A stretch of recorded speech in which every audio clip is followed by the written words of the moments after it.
जय हिंद दोस्तों। Welcome to my channel GK system series. तो दोस्तों, आप लोग वीडियो को स्किप मत करिएगा। बहुत ही इंपॉर्टेंट चैप्टर है। ये हम लोग खान सर के नोट से आज हम लोग कवर करेंगे। ऐतिहासिक काल चैप्टर का क्या नाम है? ऐतिहासिक काल, हिस्ट्री पीरियड। तो हिस्ट्री पीरियड, ऐतिहासिक काल से जितना भी इंपॉर्टेंट क्वेश्चन है वन लाइनर, आज सभी को कवर करेंगे। चलिए बिना किसी देरी के हम लोग क्वेश्चन को स्टार्ट करते हैं। तो दोस्तों, अर्थवेद में दो संगठनों को प्रजापति की दो पुत्रियों के समान माना गया, वे संगठन है। अर्थवेद में दो संगठनों को प्रजापति की दो पुत्रियों के समान माना गया, वे कौन सा संगठन है? तो सभा व समिति। सभा और समिति। किस ग्रंथ में पंचम वेद के रूप में इतिहास एवं पुराण की व्याख्या की गई है? किस ग्रंथ में पंचम वेद के रूप में इतिहास एवं पुराण की व्याख्या की गई है? तो पुराण में। लोकप्रिय गायत्री मंत्र का उल्लेख किस वेद में किया गया है? लोकप्रिय गायत्री मंत्र का उल्लेख ऋग्वेद में किया गया है। कहाँ किया गया है? तो ऋग्वेद में किया गया है। शूद्र का सर्वप्रथम उल्लेख ऋग्वेद के किस मंडल में मिलता है? शूद्र का सर्वप्रथम उल्लेख ऋग्वेद के 10वें मंडल में मिलता है। आगे देखते हैं। किन दो मंडलों में ऋग्वैदिक आर्यों लौकिक जीवन व दार्शनिक चिंतन के साक्ष्य उपलब्ध होते हैं? किन दो मंडलों में ऋग्वैदिक आर्यों के लौकिक जीवन व दार्शनिक चिंतन के साक्ष्य उपलब्ध होते हैं? तो वह है पहला व 10वां मंडल। पहला व 10वां मंडल। जिस ऋषि ने दक्षिण भारत का आर्यकरण किया था वे थे? जिस ऋषि ने दक्षिण भारत का आर्यकरण किया था वे अगस्त्य ऋषि थे। आगे देखते हैं।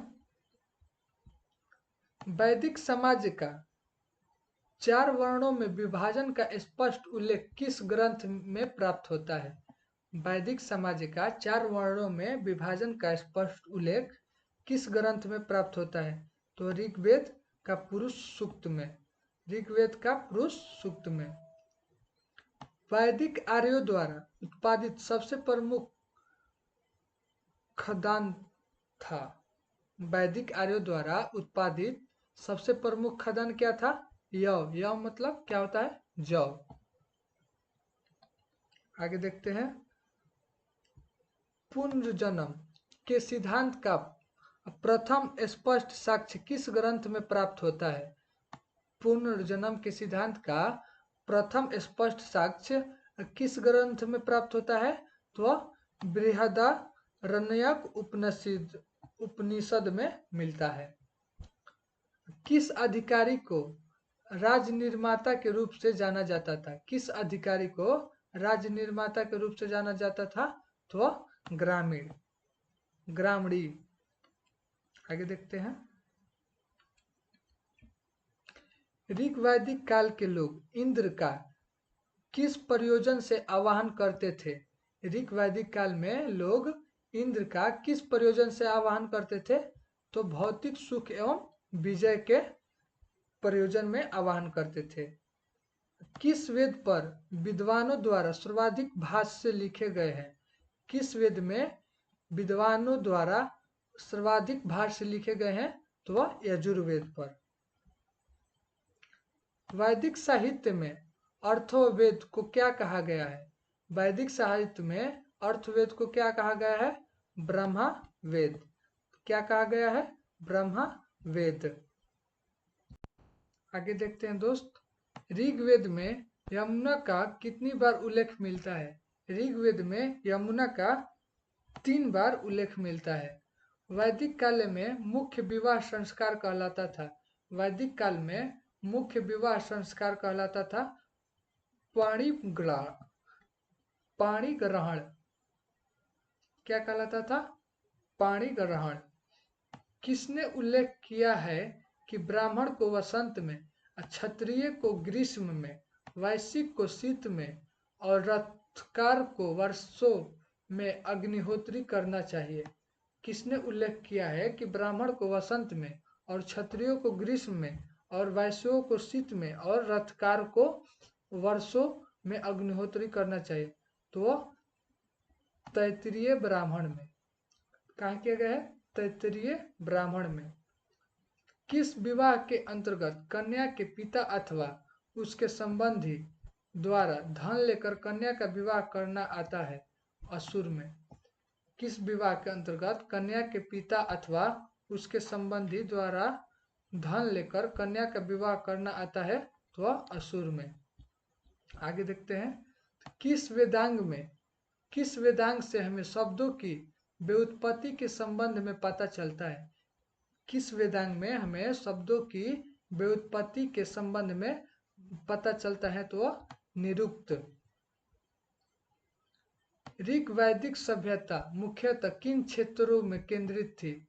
ऋग वैदिक सभ्यता मुख्यतः किन क्षेत्रों में केंद्रित थी? तो वह पंजाब व दिल्ली।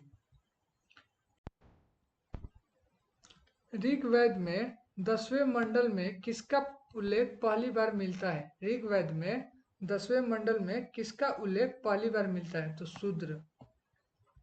सत्यमेव जयते किस उपनिषद से अद्भुत उद्धृत है? सत्यमेव जयते किस उपनिषद से उद्धृत है? तो मुंडकोपनिषद। सर्वप्रथम किस उपनिषद में ब्रह्मचार्य, गृहस्थ, वानप्रस्थ एवं संन्यास 4 आश्रमों का वर्णन हुआ है? सर्वप्रथम किस उपनिषद में ब्रह्मचार्य, गृहस्थ, वानप्रस्थ एवं संन्यास 4 आश्रमों का वर्णन हुआ है? तो वह जबालोपनिषद। जबालोपनिषद। ऋग्वेद में उल्लेखित नदियों में सर्वाधिक महत्वपूर्ण नदी कौन सी थी? ऋग्वेद में उल्लेखित नदियों में सर्वाधिक महत्वपूर्ण नदी कौन सी थी? तो वह सरस्वती थी। आगे देखते हैं, ऋग्वैदिक युग की सर्वाधिक प्राचीन संस्था कौन सी थी? ऋग्वैदिक युग की सर्वाधिक प्राचीन संस्था कौन सी थी? वह विदथ। कौन सी थी? तो वह विदथ। किस वेद की रचना गद्य एवं पद दोनों में की गई है? किस वेद की रचना गद्य एवं पद दोनों में की गई है? तो वह यजुर्वेद की रचना। किस साहित्य में पहली बार राजसूय अश्वमेध यज्ञों का उल्लेख मिलता है? किस साहित्य में पहली बार राजसूय अश्वमेध यज्ञों की उल्लेख मिलता है? तो वह ब्राह्मण। स्त्रोत सूत्र से संलग्न 16 सूत्र सबसे पुरानी पुस्तक थी। स्त्रोत सूत्र से संलग्न 16 सूत्र सबसे पुरानी पुस्तक थी। तो वह ज्यामितीय की। आगे देखते हैं, किसने उत्तरी ध्रुव को आर्यों का मूल निवास स्थान बताया है? किसने उत्तरी ध्रुव को आर्यों का मूल निवास स्थान बताया है? तो वह बाल गंगाधर तिलक ने।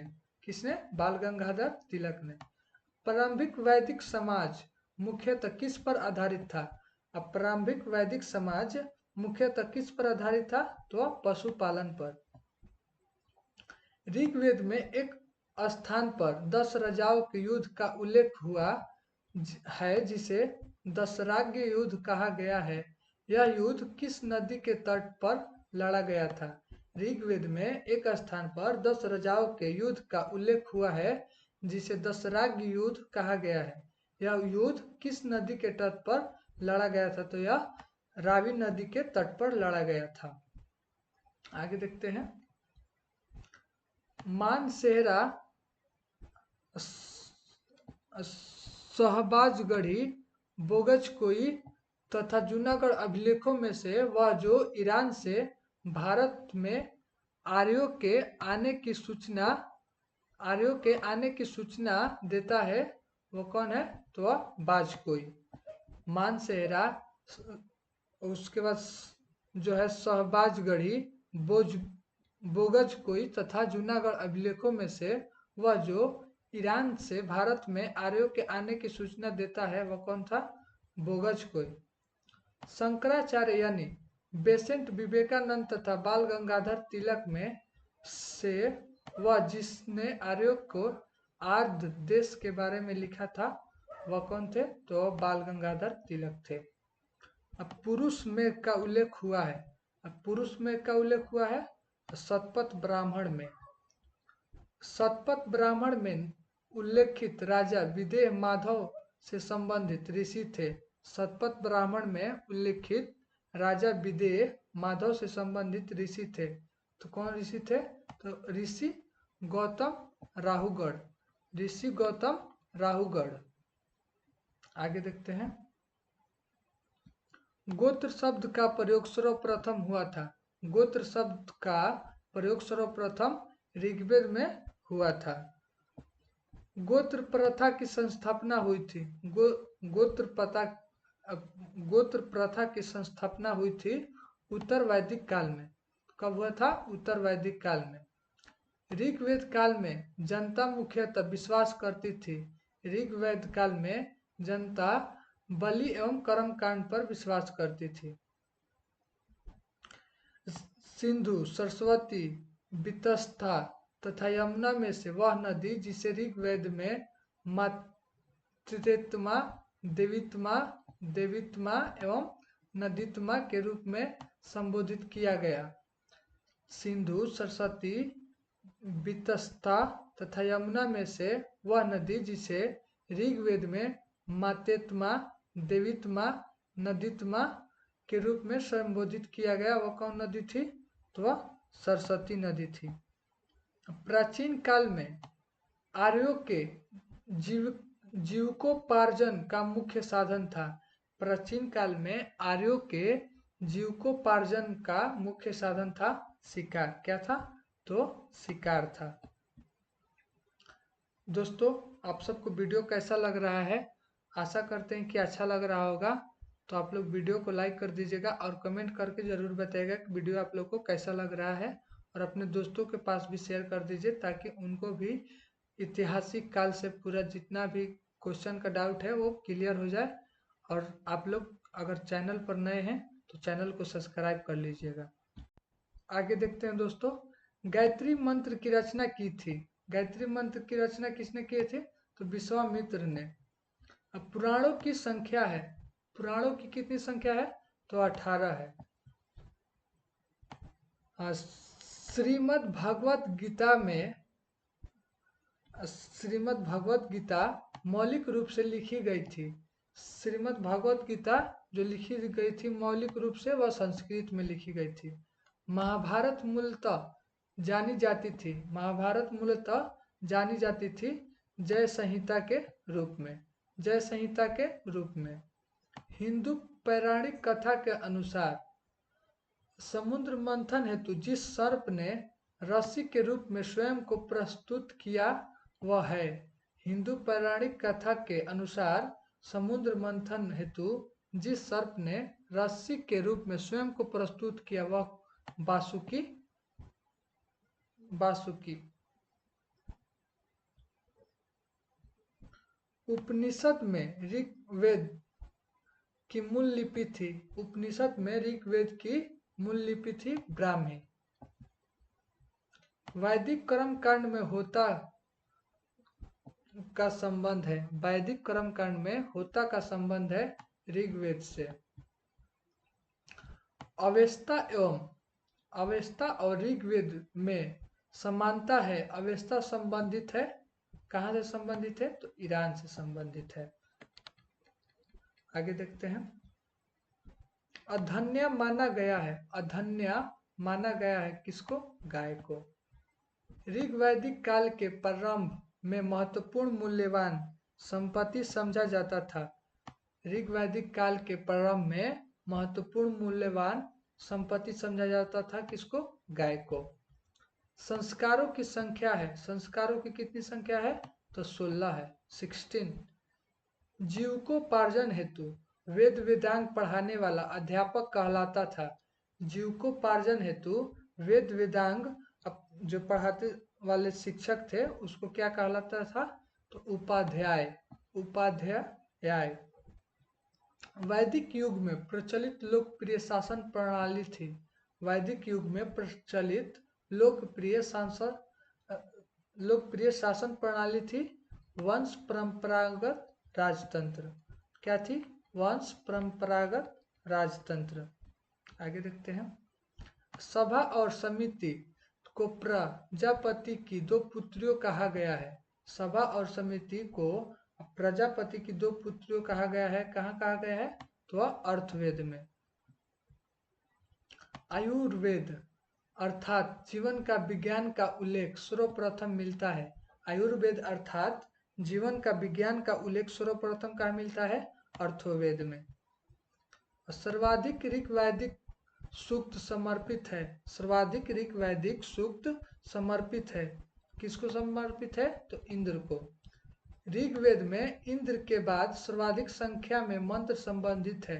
ऋग्वेद में इंद्र के बाद सर्वाधिक संख्या में मंत्र संबंधित है अग्नि से। ऋग्वेद में युद्ध देवता समझा जाता था। ऋग्वेद में युद्ध देवता समझा जाता था किसको? इंद्र को। आगे देखते हैं।